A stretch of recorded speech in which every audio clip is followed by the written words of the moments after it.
Good morning students, class 11 intermediate chemistry और topic IUPAC system, जिसमें आज हम बात करने वाले हैं चक्रीय यौगिकों का नामकरण। सबसे पहले तो हमें ये जानना है कि चक्रीय यौगिक होते कौन से हैं।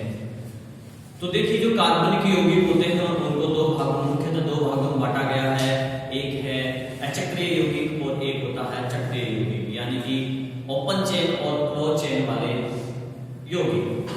जिसमें ओपन चेन की हम बात कर चुके हैं, यानी कि उनको एलिफैटिक बोलते हैं, और ये डिटेल हम और भी डिस्कस करेंगे बाद में। और जो चक्रीय यौगिक है, इनको कई कैटेगरी में बांटा गया है, तो उसकी तो बात बाद में करेंगे। हम चक्रीय यौगिक का मतलब आप समझ गए होंगे, जिसमें चक्र बनता हो, यानी कि प्रथम कार्बन, श्रृंखला का प्रथम कार्बन और अंतिम कार्बन के मध्य जो है आबंध बन जाता है, जिससे कि वो जुड़ जाते हैं और एक क्लोज यौगिक का निर्माण होता है, एक चक्रीय यौगिक का निर्माण होता है। तो इसका जो पहला रूल है, फर्स्ट रूल ये है कि जो चक्रीय यौगिक है उनके नामकरण में पूर्व लगन में साइक्लो उपयोग किया जाता है। फर्स्ट रूल इसका ये है, पूर्व लगन में साइक्लो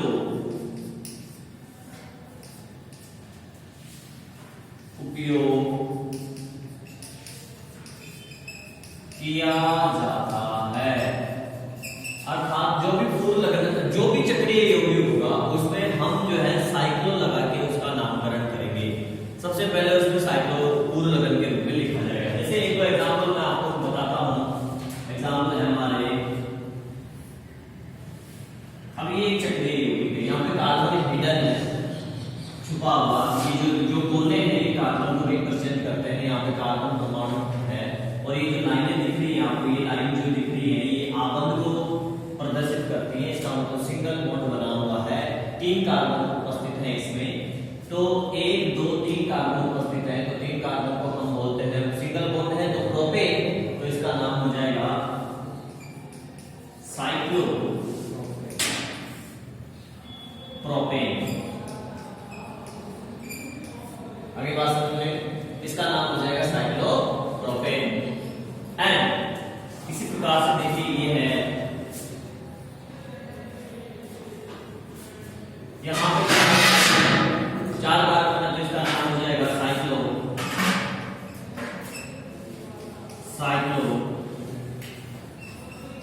ब्यूटेन। क्लियर? इसी तरह से ये है,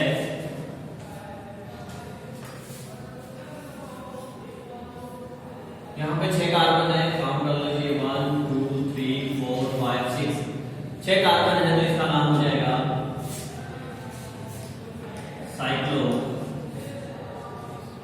हेक्सेन। तो इसका नाम हो गया साइक्लो हेक्सेन। तो इस प्रकार से चक्रीय यौगिकों का नामकरण किया जा सकता है, ठीक है, जिसमें हम पूर्व लगन के रूप में साइक्लो उपयोग में लेंगे। ये पहला रूल है। दूसरा रूल अपन बात करते हैं, जो भी चक्रीय यौगिक है उनमें कोई प्रतिस्थापी अगर जुड़ा हुआ है तो उस प्रतिस्थापी को 1 नंबर दिया जाता है। दूसरा रूल देखिए क्या है चक्रीय यौगिक में। दूसरा रूल ये है कि अगर प्रतिस्थापी है चक्रीय यौगिक के अंदर कोई भी, बता देता हूं मैं,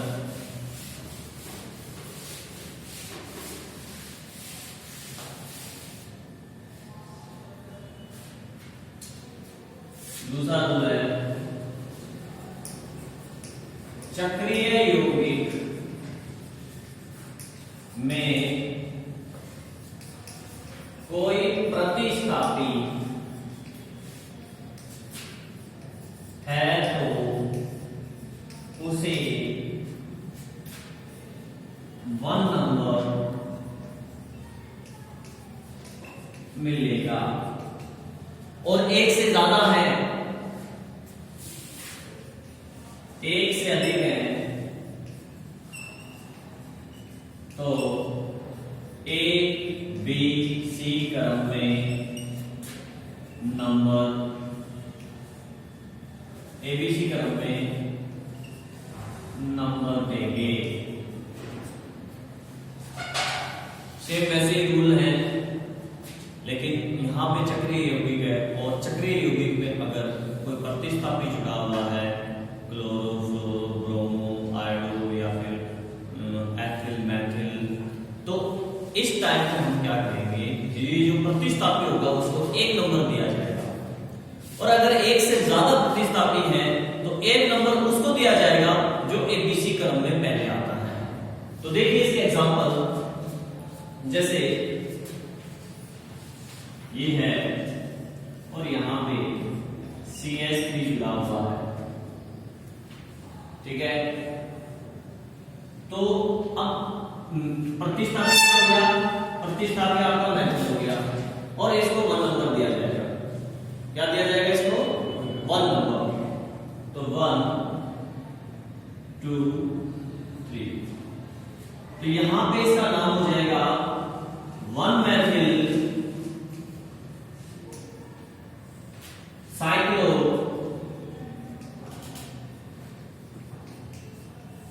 प्रोपेन। आगे बात समझ रहे हैं? इसी प्रकार से मान लीजिए एक से अधिक है प्रतिस्थापी, जैसे ये है, यहां पे मान लीजिए ब्रोम है, और यहां पे मान लीजिए C2H5 एथिल है।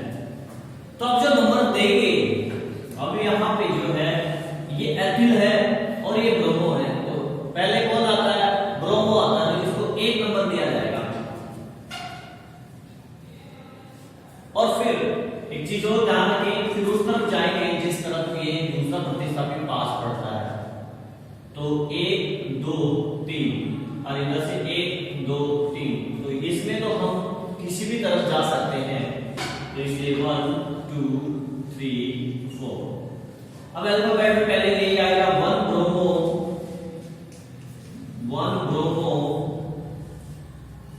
3 एथिल और साइक्लोब्यूटेन है, साइक्लोब्यूटेन।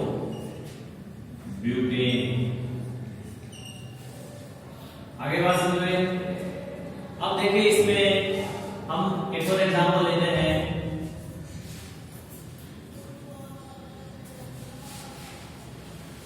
यहां मैंने जोड़ दिया CH3 और यहां पे मैंने जोड़ दिया Cl। तो अब इसमें आप देख सकते हो 1 नंबर अपन को पहले उसको देना है जो अल्फाबेट में पहले आता है, तो ये क्लोरोस पहले आता है, इसको 1 नंबर देंगे, 1 नंबर इसको मैंने दे दिया। अब मैं उधर जाऊंगा 2 नंबर देने के लिए जिधर से दूसरा प्रतिस्थापी पास पड़े। अगर 1 2 3 4 5 नंबर पे पड़ेगा और इधर से 1 2 3 नंबर पे पड़ रहा है, तो हम किस तरफ से चलेंगे, ध्यान रखना इन चीजों का। 2 3 नंबर पे आ गया, ठीक है, पूरा कितने का 5 4 5 6, तो इसका नाम हो जाएगा alphabetical according 1 chloro 3 Maithil cyclo hexane. Clear?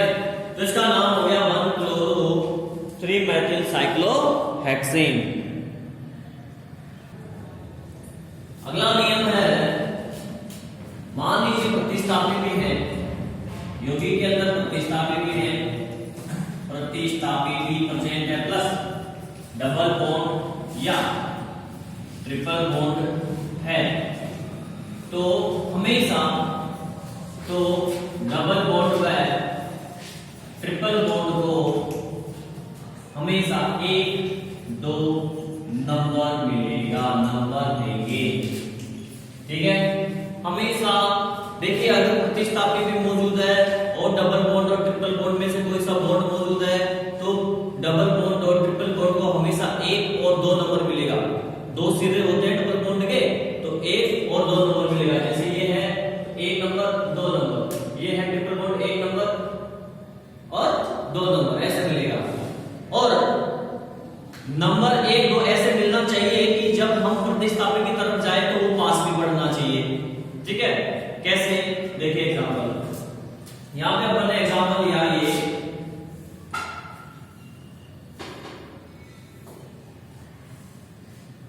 और इसमें मैंने ये डबल बॉन्ड डाला है, डाल दिया CH3।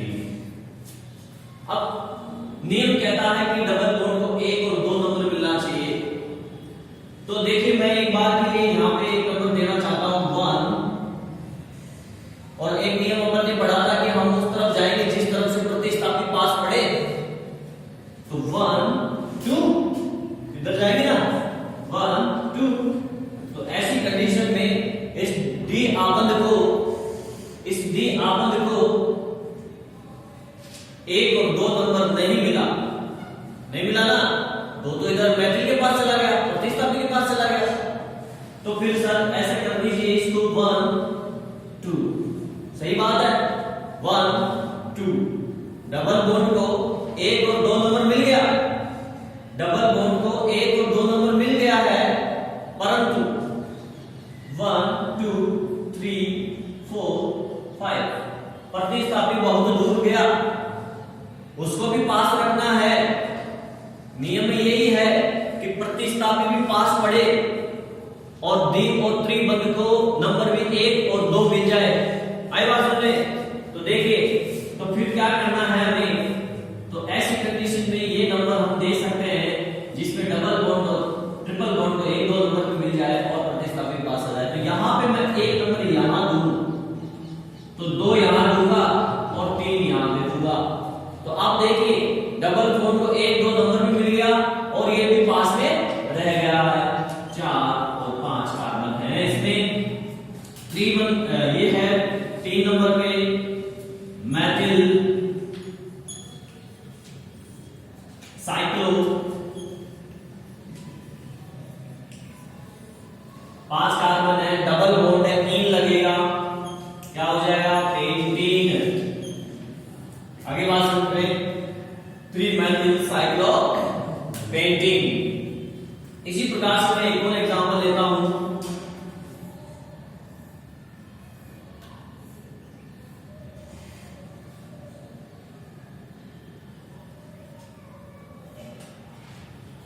एक दो C2H5 CH3। देखिए इस एग्जांपल के अंदर हमें डबल बॉन्ड को 1 2 नंबर मिलना चाहिए और प्रतिस्थापी की कंडीशन देखते हैं। देखो यार मैं यहां पे मत देता हूं 1 2 3 4 नंबर पे आ रहा है, इधर मत देता हूं 1 2 3 4 नंबर पे आ रहा है। प्रतिस्थापी दोनों तरफ से भी बराबर नंबर पे आ रहा है। तो फिर ऐसी कंडीशन में अगर समान प्रतिस्थापी है तो किसी भी तरफ से नंबर दिया जा सकता है, लेकिन अगर प्रतिस्थापी अलग है तो हम क्या करेंगे, एबीसी क्रम में जो पहले आता है उसको प्राथमिकता देंगे। तो यहां पे नंबर 1 यहां से स्टार्ट होगा, 1 2 3 4 5 6, बिकॉज एबीसी क्रम में एथिल पहले आता है मैथिल के बजाय, समझ गए? इसलिए मैंने प्राथमिकता एथिल को दिया ताकि वो पास पड़ जाए। क्लियर? नाम देंगे इसका, 4 नंबर पे एथिल है, 4 एथिल, 5 नंबर पे मैथिल है, 5 मैथिल,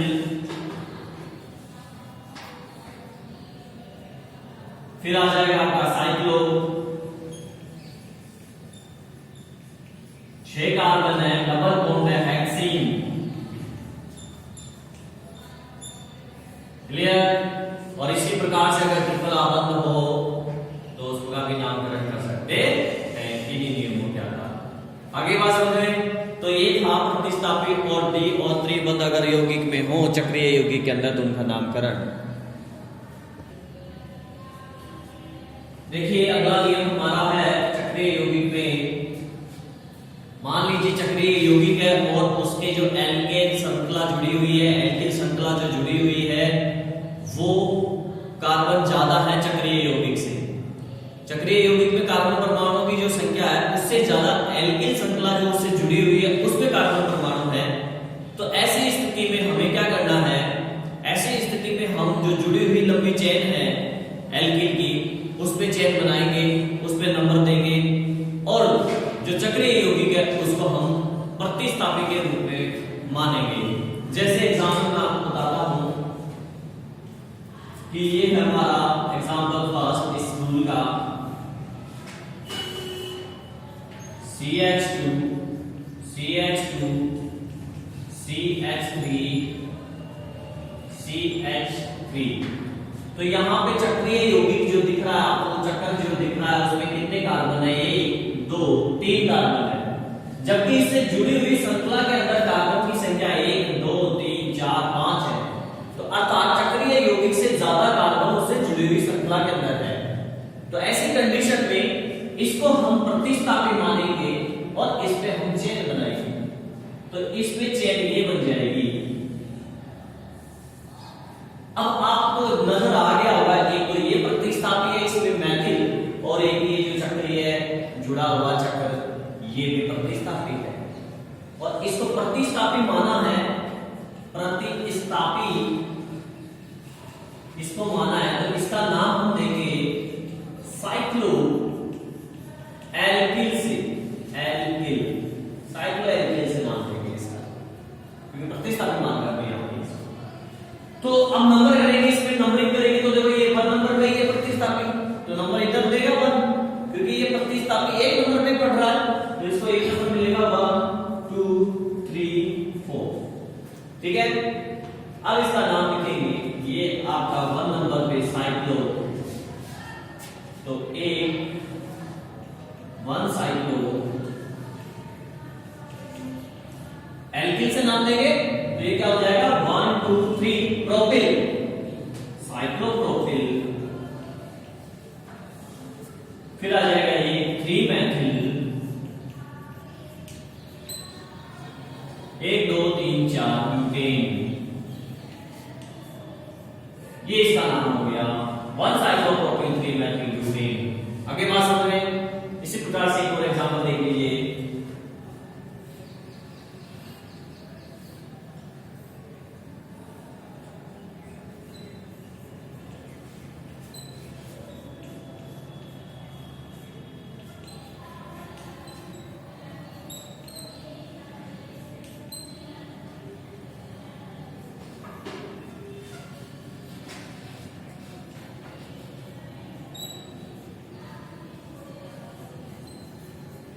तो अब इसमें देखिए 5 कार्बन है, 1 2 3 4 5, और इससे जुड़ी हुई श्रृंखला के अंदर कार्बन ज्यादा है, 1 2 3 4 5 6, ठीक है ना, और क्लोरो ब्रोमो भी जुड़ा हुआ है।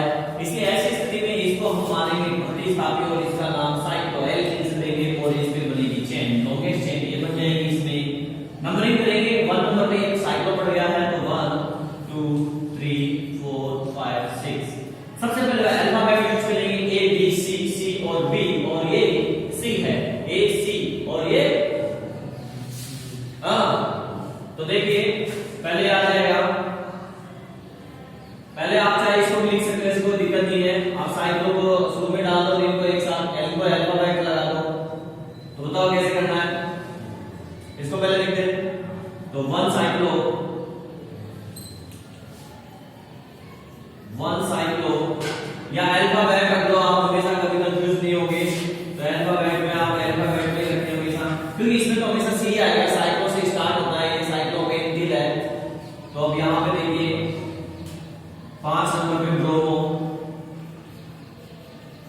5 ब्रोमो, अब 2 क्लोरो दूंगा, क्योंकि इसमें साइक्लो फिर आगे पी भी है ना पेंटिल का, तो 2 क्लोरो ले लेते हैं। 1 साइक्लो पेंटिल, कितने कार्बन है? हेक्सेन। आगे बात समझिए, तो इस प्रकार से जो है हम इनका नामकरण कर सकते हैं। यहाँ पे इस कंडीशन के अंदर हमें साइक्लो जो कंपाउंड है, रिंग कंपाउंड जो है, उसको हम क्या मानेंगे? प्रतिस्थापी मानेंगे, कार्बन ज्यादा होने पर साइड चेन के अंदर। ठीक है, नेक्स्ट हमारा रूल है, देखिए जो अगला नियम है वो नियम ये है, यदि चक्रीय यौगिक से जुड़ी हुई जो श्रृंखला है, साइड जो पार्श्व श्रृंखला जुड़ी हुई है चक्रीय यौगिक से, उसके अंदर द्विबंध या त्रिबंध है या फिर कोई क्रियात्मक समूह है, तो ऐसी कंडीशन में भी हम चक्रीय यौगिक को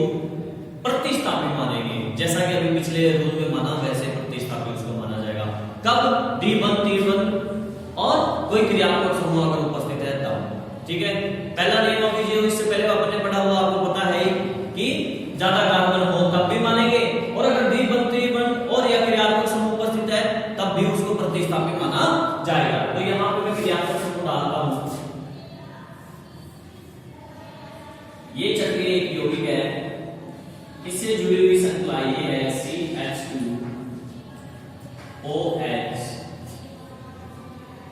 CH3।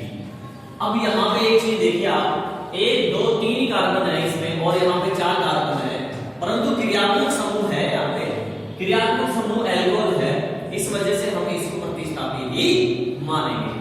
ठीक है नहीं, कार्बन अगर कम है कोई दिक्कत नहीं है, लेकिन अगर उसमें द्विबंध क्रियात्मक समूह उपस्थित है तब चक्रीय को हम प्रतिस्थापी मानेंगे, और क्रियात्मक समूह और द्विबंध नहीं है तब कार्बन कम है तब नहीं मानेंगे। समझ गए ना, तब तो कार्बन ज्यादा होगा तभी उसको प्रतिस्थापी माना जाएगा, जो पिछले रूल में हमने बात करी। तो अब यहाँ पे इसको प्रतिस्थापी मानेंगे तो यहाँ पे बनेगा चेन 1 2, ये तो क्रियात्मक समूह 2 नंबर पे है और ये एक ही नंबर पे प्रतिस्थापित, तो इसको हम 1 नंबर पे देंगे 1 2 3। अब देखिए ये आ जाएगा एक नंबर पे 1 साइक्लो 1 2 3 4 यानी ब्यूटेन, ब्यूटिल प्रतिस्थापी के रूप में एल्किन से नाम देते हैं, तो butyl 1 cyclo butyl, propane single bond है प्रोपेन, 2 ऑल, एल्कोहल का अनुलग्न क्या होता है, ऑल होता है। आई बात समझे? नेक्स्ट एग्जांपल देखिए,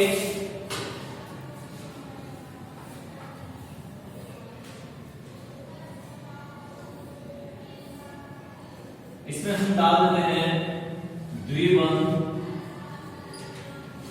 क्लोरीन, और कोई भी क्रियात्मक समूह भी डाल सकते हो आप, ऐसी बात नहीं है। चलो मैं क्रियात्मक समूह डाल के बताता हूँ, फिर द्विबंध हटा दो या तो अपन क्रियात्मक समूह डालते ही कर होता था। ये लीजिए CH COOH।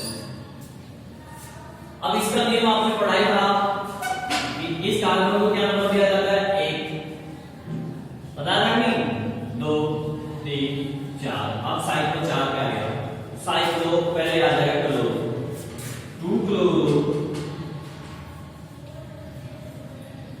4 cyclo, 1 2 3 propyl,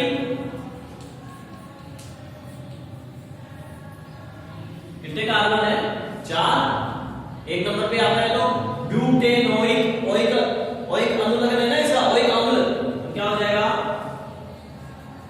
butanoic, butanoic, butanoic अम्ल, तो इसका नाम हो गया 2 क्लोरो 4 साइक्लोप्रोपिल ब्यूटेनोइक अम्ल। क्लियर?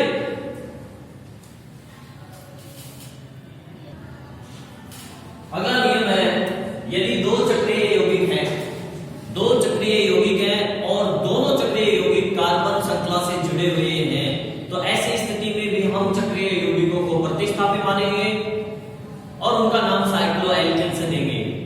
कैसे? देखिए यहाँ पे 2 चक्रीय यौगिक मान लीजिए ये हैं और ये कार्बन श्रृंखला से जुड़े हुए हैं,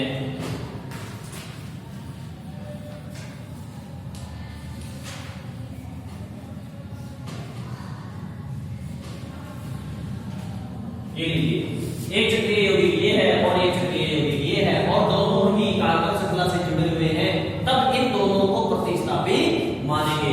तो प्रतिस्थापी मानेंगे तो फिर इनके चेन बनेगी, चेन यहाँ पे बनेगी, यहाँ बनेगी। अब देखिए नंबर किधर से देंगे, यहाँ पे 1 नंबर पे पड़ गया, यहाँ पे ये भी 1 नंबर पे है, तो फिर किसको देखेंगे, अगले प्रतिस्थापी को देखेंगे। तो अगला प्रतिस्थापी यहाँ से 1 2 3 पे पड़ रहा है, यहाँ से 1 2 पे पड़ गया, तो इधर से नंबर जाएगा 1 2 3 4। आगे बात समझे, 2 ब्रोमो। अब देखिए ये 1 नंबर पे 4 नंबर पे है, 1 4 और 2 के लिए डाई लगता है, डाई क्योंकि दोनों सेम है ना, दोनों सेम है इसलिए डाई यूज कर रहा हूं, सेम नहीं होंगे तो नहीं करेंगे। तो 1 4 डाई साइक्लो, 1 2 3 क्या है, प्रोपिल,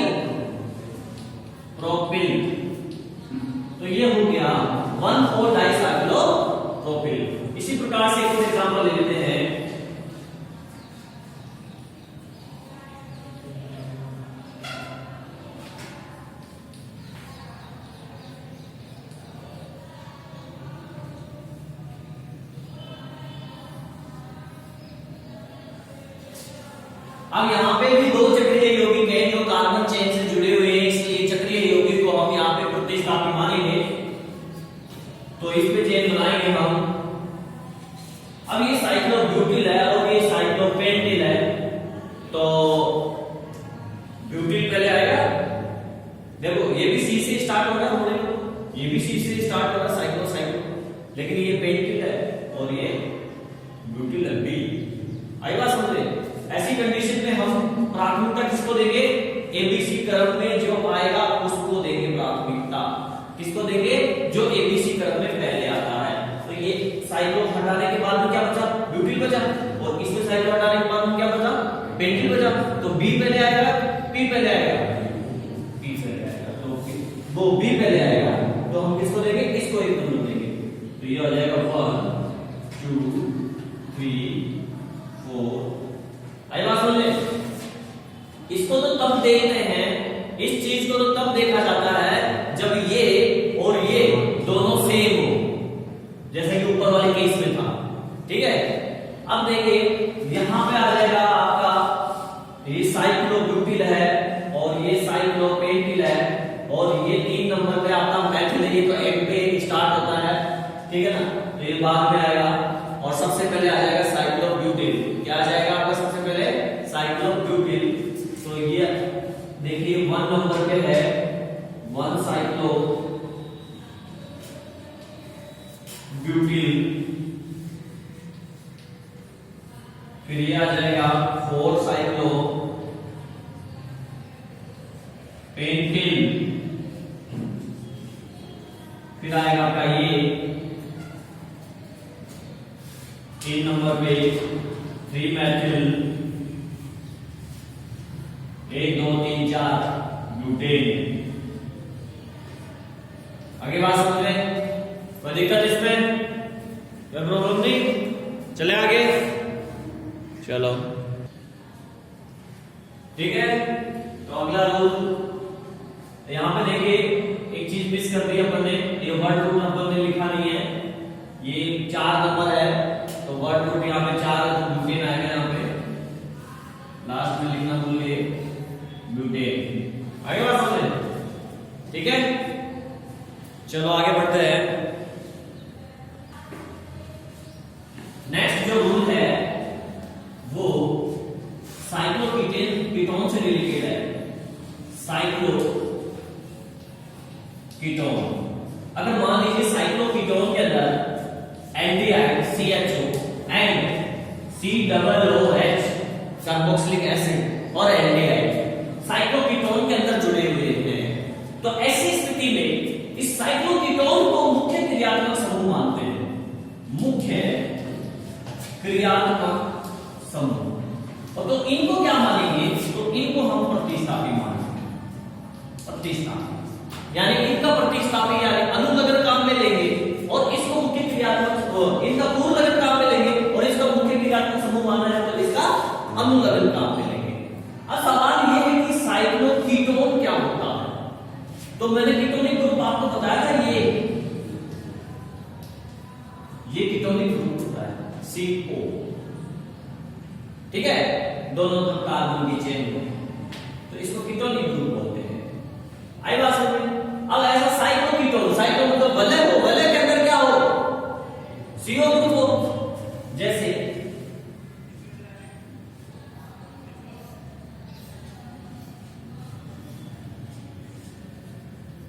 ये लीजिए, अब ये साइक्लोकीटोन है, क्यों?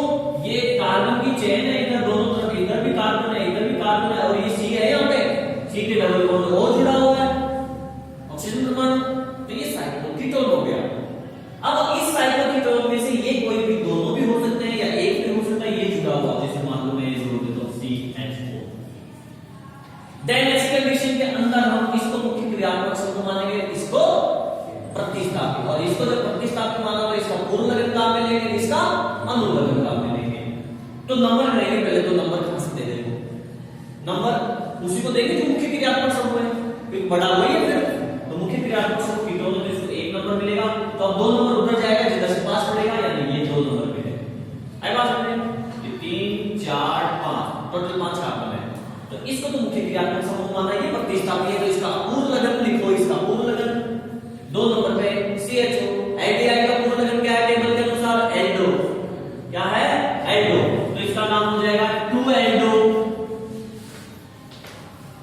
2-एल्डो। साइक्लो 5 कार्बन है, पेंटेन कीटोन का अनुलग्न ऑन, तो पेंटेनॉन हो जाएगा ये, तो साइक्लो पेंटेनॉन। आगे बात समझें। इसी प्रकार से मान लीजिए ये हो, ये वाला ग्रुप हो,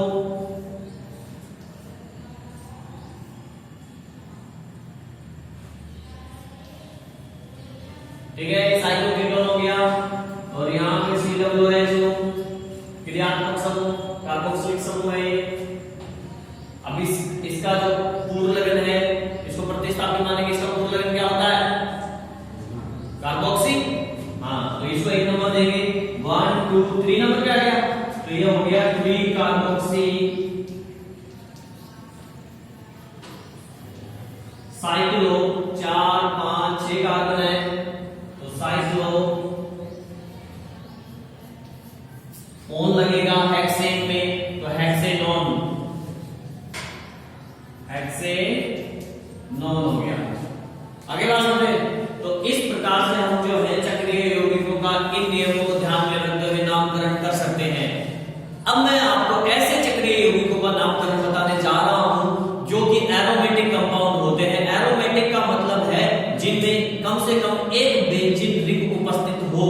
एक बेंजीन रिंग यानी बेंजीन वलय उपस्थित है अगर, तो उसे एरोमेटिक यौगिक कहते हैं। और इनका नामकरण कैसे किया जाता है, जो सिंपल उसमें बताता हूं आपको रूल्स।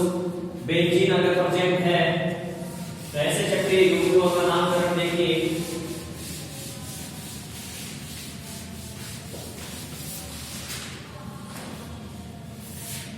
देखिए बेंजीन क्या होता है? बेंजीन का फॉर्मूला होता है C6H6, और एक ये वलय कंपाउंड है, इसमें अल्टरनेट बॉन्ड होते हैं, डबल बॉन्ड, द्विआबद्ध होता है अल्टरनेट, एक छोड़ के एक पे। ये इसको हम ऐसे भी प्रदर्शित कर सकते हैं। ये लीजिए, ये बेंजीन है, हर 6 का कोनों पर कार्बन है और उन पर एक एक हाइड्रोजन परमाणु जुड़ा हुआ है, तो बेंजीन है, इसका नाम बेंजीन है। अब इनका आयुर्वेदिक नामकरण कैसे किया जाता है? एरोमेटिक कंपाउंड्स जो है इस बेंजीन के अंदर, तो उनका नाम देखिए कैसे किया जाता है।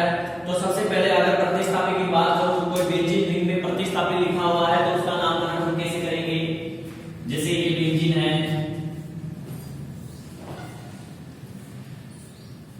ये बेंजीन हो गया, यहाँ पे NO2 जुड़ा हुआ है, ठीक है, तो NO2 प्रतिस्थापी है, मैंने टेबल में आपको लिखा है, और उसका नाम क्या है? पूर्ण लगन नाइट्रो।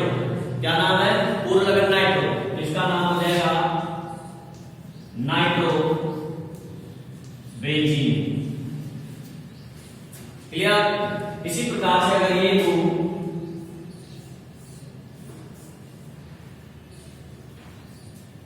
तो प्रतिस्थापी Cl क्लोरो है, इसका नाम हो जाएगा क्लोरो बेंजीन।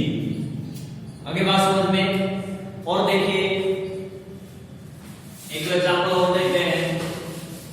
मान लीजिए 2 प्रतिस्थापी हो, जैसे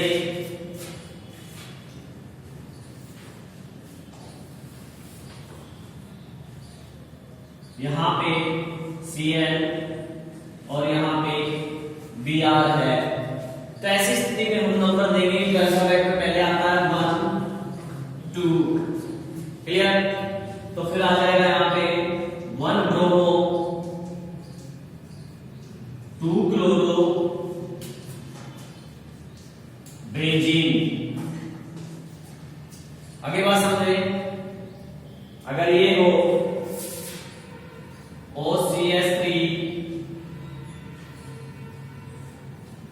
अभी बेंजीन रिंग भी जुड़ा हुआ है, तो OCH3 को हम क्या बोलते हैं? मेथॉक्सी। तो ये हो जाएगा इसका नाम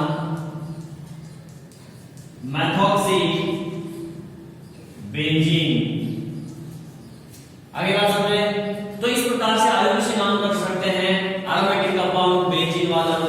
यौगिकों का। ठीक है, अब मैं यहाँ पे एक ऐसी चीज बताने जा रहा हूं आपको जो देखिए, हालांकि जनरली वो साधारण नाम पद्धति के अंदर काम आती है, परंतु इतनी ज्यादा इंपॉर्टेंट है कि 12th क्लास की जो रिएक्शंस पढ़ेंगे अपन उनमें उसका बहुत यूज होता है, इसलिए हमें पता होना चाहिए। तो आईयूपीसी नहीं है, लेकिन आईयूपीसी और साधारण नाम दोनों में बता दूंगा यहाँ पे इस चीज का।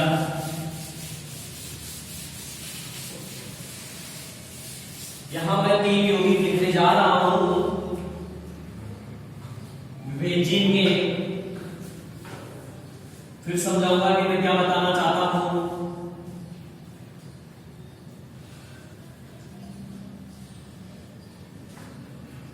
एक ये है, एक हमने लिखा ये, एक हमने लिखा